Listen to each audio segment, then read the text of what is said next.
All 20 of us that day had just one mission: have fun for the next 3 days. Tides and Trails was a very amazing ride organized by Royal Enfield. And at the end of the day, what made it so fun was nothing worked as planned.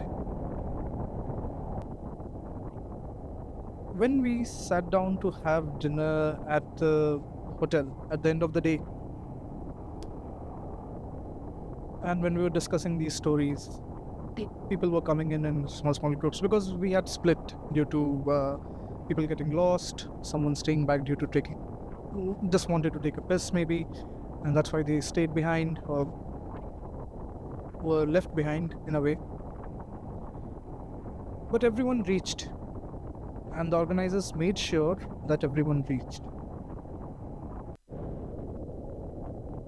What I realized that day was that the memories that we created after being lost, taking nearly 12 hours for a journey that should not take that long, was that these memories are gonna stay with us for a lifetime.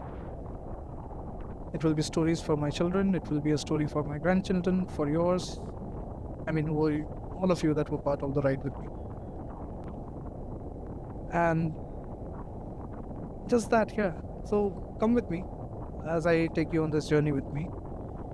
And let's see how fun all of this can be.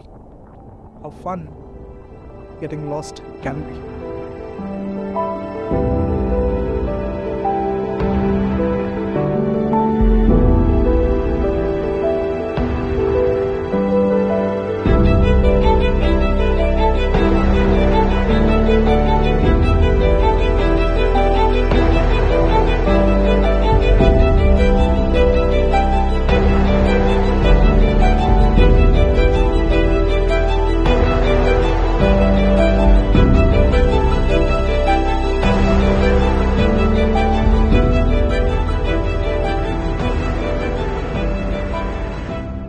From the get-go, we were met with unending torrential rain. We started off from Baner and took the Mulshi Pod Road to this really nice and amazing breakfast place that was served hot breakfast, fresh breakfast to us. Now, why the rain was interesting is because I personally hate wearing rain gear until and unless it's really cold, where it can affect my health. Else, most people tend to forget that human skin is waterproof. So unless and until it's too cold, it doesn't affect my health, so I'm okay with it. So with my underwear wet by this point, had some really nice warm poha and hot vada paos, classic Marathi breakfast. The interesting point of this journey, one of the most beautiful parts of this journey is after this. That is Tamini Ghats. It's the perfect weather that I enjoy. Really depressing weather, actually, really depressing weather. If you look at it that way, it's cold, it's raining, it's cloudy, it's foggy.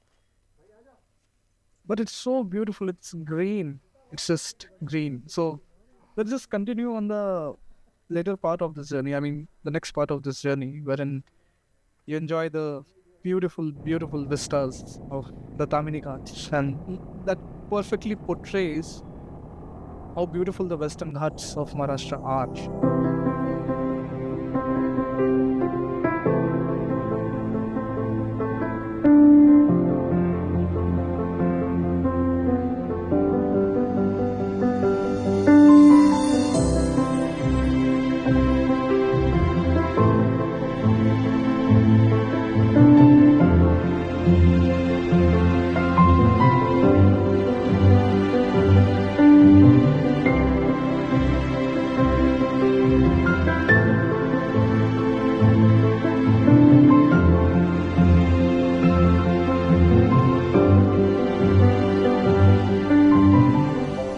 Now this is where the fun begins.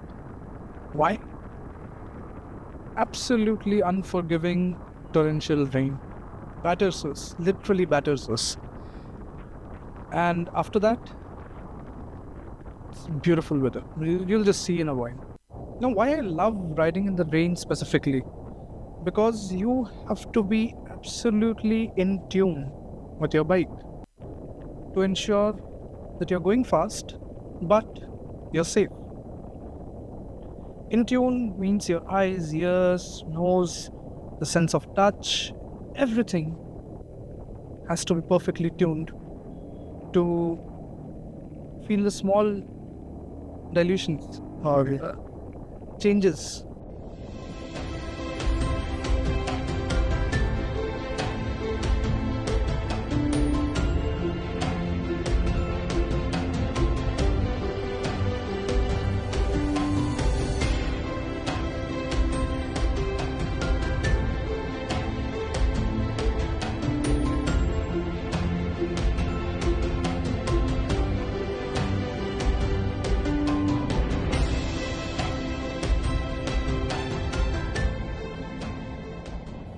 Now, as we rode through these beautiful ghats, and trust me, these videos don't do justice at all. I have come to these ghats, I've rode on these ghats, driven on these ghats innumerable times, and every time my jaw is dropped.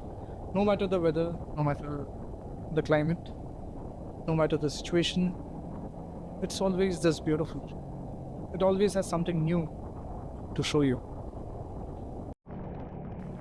The constant hum of our engines were a reminder, in a way, to keep us grounded, to avoid the call of the siren.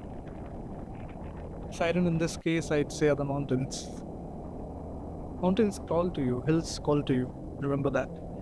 You have to be very cautious when you're riding. Another thing that you need to be cautious about, especially when you're riding in a group, is to keep your egos aside.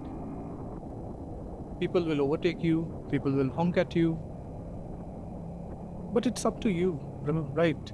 Whether you want to react or just take it in and enjoy the route instead.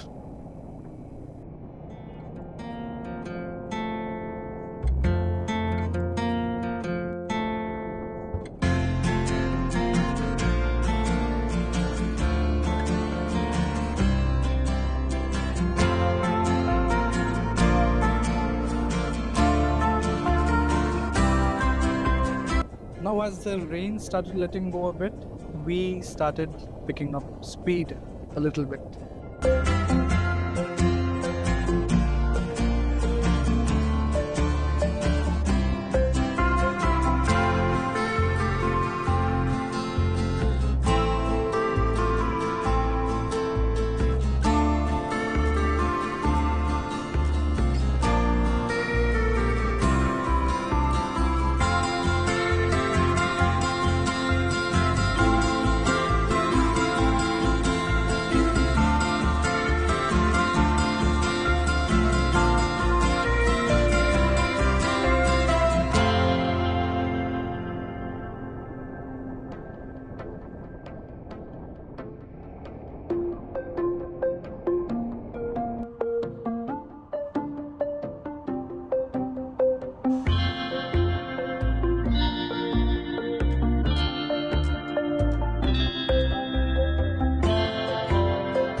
Now the rains were gone, and what welcomed my sight with these really nice, narrow, broken ghat roads.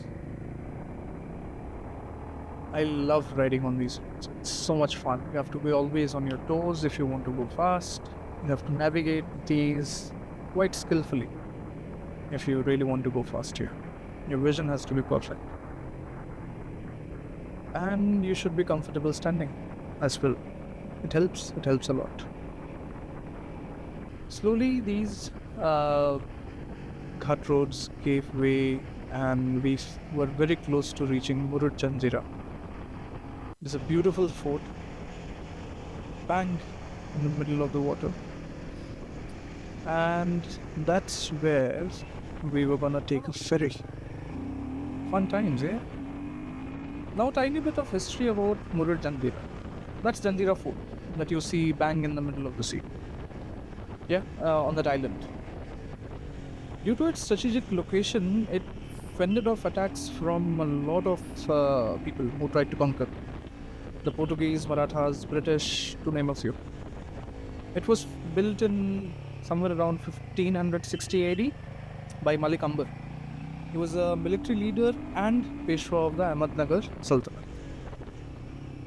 The name Murud Janjira comes from the Konkani word Murud and the Arabic word Jazira, which both essentially mean an island. The fort actually remained unconquered till 1947 and earned the nickname Janjira, which means invincible in Arabic. And just like that, slowly we reached the ferry point, the first ferry of the day. Right after this point, we get on a ferry, cross the river, and head to a lunch point.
We really deliberately rode very slow on these roads,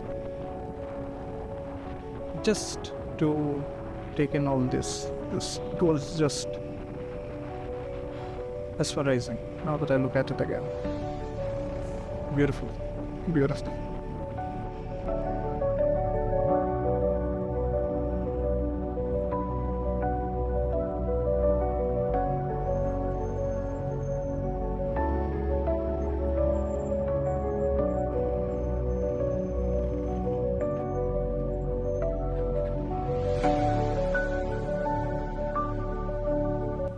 I stood here mesmerized by the beauty of it.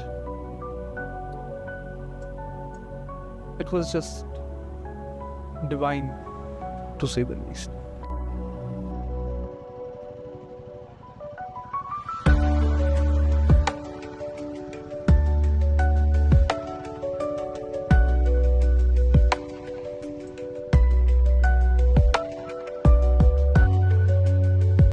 With a very heavy heart, but amazing memories we all miss. None of us wanted to actually leave that place. But darkness was around the corner. Sunset was going to happen very soon. And the race against time had kind of begun by now. The ride was gonna get very, very, very fun after this.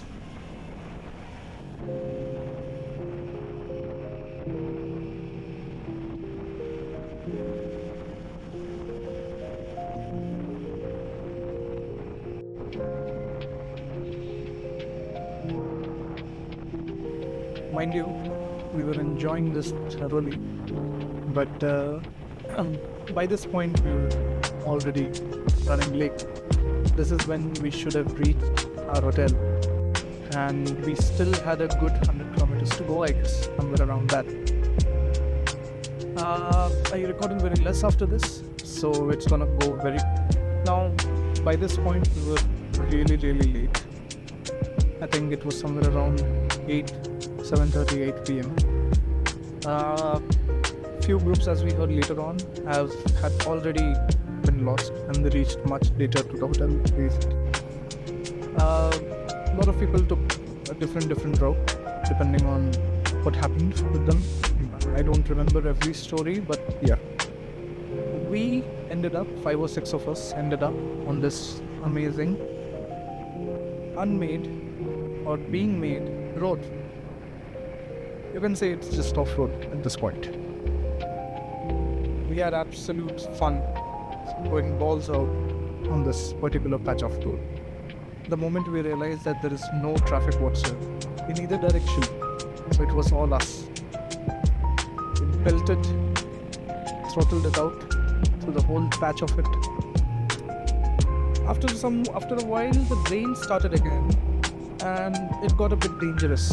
I was right. There was a point where I was right behind Asif, the guy in the red rain gear, Himalayan 411. He was the ride leader that day.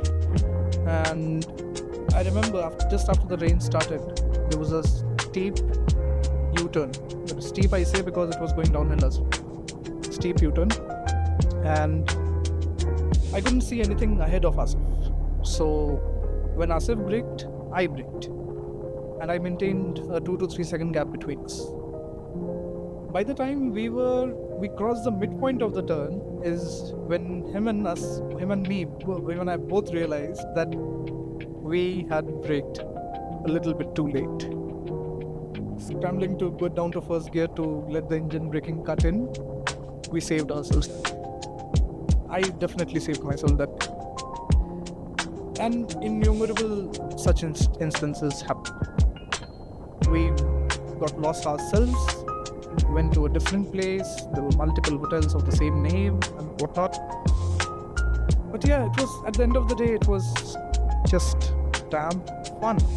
Now wait for the second. Bye.